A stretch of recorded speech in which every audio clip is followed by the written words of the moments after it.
All right, once we're inside the Systems Accelerator Manager, we're going to navigate to the Outbox. So now that we've got all of our different pieces, let's go ahead and look at something that is getting ready to be sent. Now, for this to work, we need to go back to our upcoming. So I'm going to go back to our upcoming, making sure that that filter is actually selected well enough. And I'm going to click into it.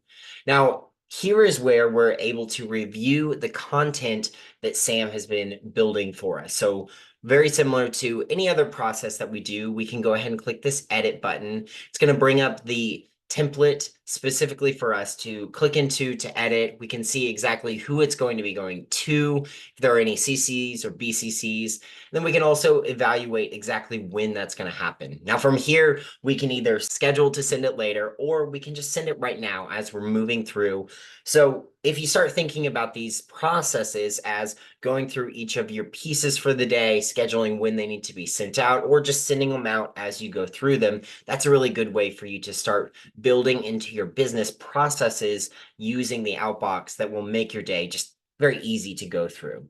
So for this specific one, we're going to go ahead and send it later.